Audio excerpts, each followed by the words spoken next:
Hi guys, Dr. Shah. I want to do a quick video about masks, everyone's favorite topic right now. So I'm going to take mine off.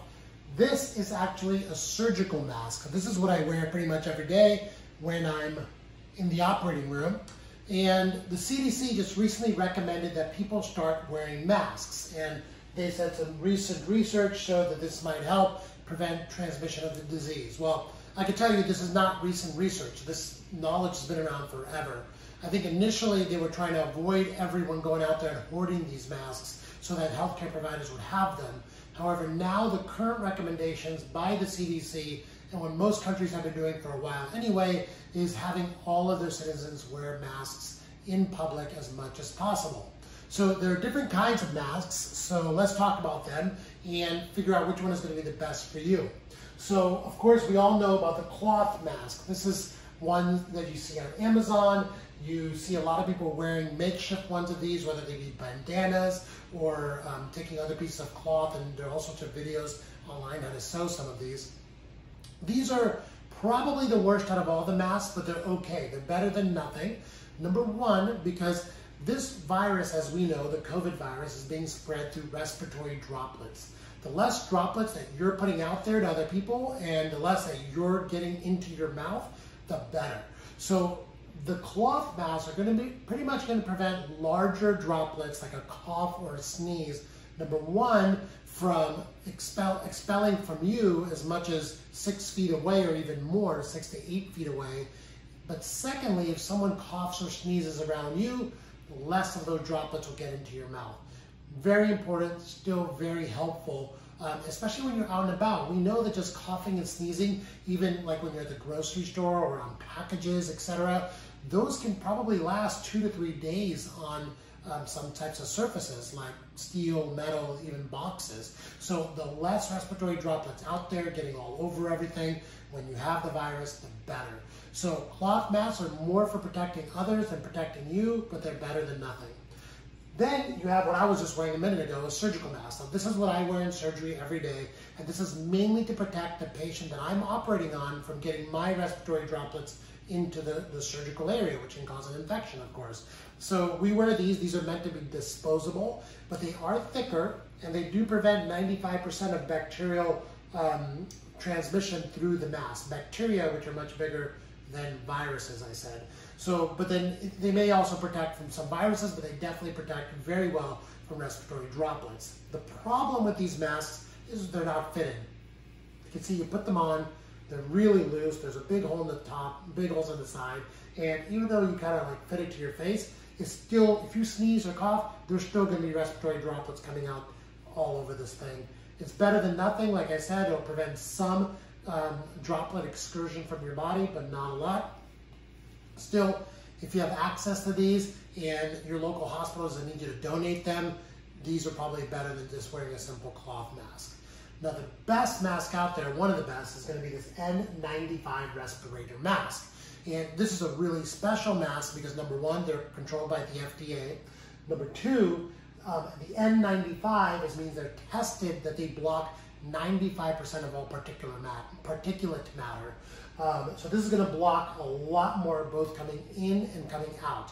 That's why healthcare workers really need this, because they are always being exposed to the respiratory droplets of sick patients, and the less that they inhale, the better. The more that they're protected, the more they'll be able to be there in the hospitals helping our citizens fight this disease when they get really sick. So these should be reserved for hospital workers, people in contact with patients, and then hopefully they'll become more and more ubiquitous, more all over the place, so everyone can start wearing them. The other thing that's special about these masks is that they're fitted to your face. So they have kind of a tighter seal, and you actually get tested with like a smell test or a taste test to see if you spray sugar in the air, if you can actually taste it in your mouth or smell certain scents. And if you can't do that, then it's a well-fitted mask. That's a test that they do on this mask. You kind of have to go through a process when you get these masks to make sure they're fitted properly. These masks are, like I said, in short supply right now. Hopefully the manufacturers will start making more, and then everyone can actually have the best mask, the N95 respirator mask. A few other points about masks that I'd like to make. Number one, Just having a mask is not going to fully protect you. You have to have other forms of protection for your mucous membranes. What are your mucous membranes? Well, that's like around your eye, on the inside of your eye, inside your nose, and also inside your oral cavity and mouth. That's where once a virus hits those surfaces, it can get inside of your body.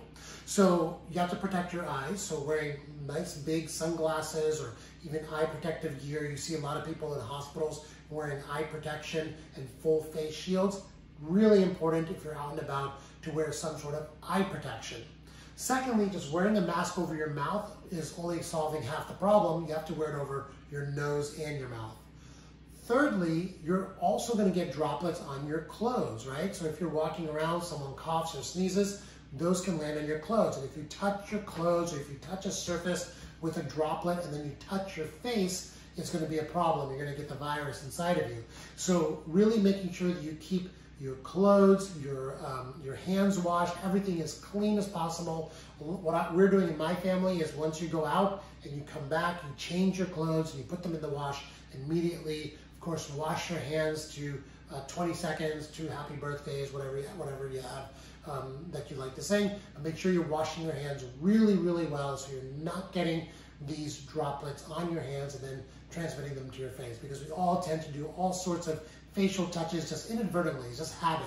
When we touch our mouth, we touch our eyes, it just happens. You can't avoid it, and the best way to prevent transmission of virus is hand washing.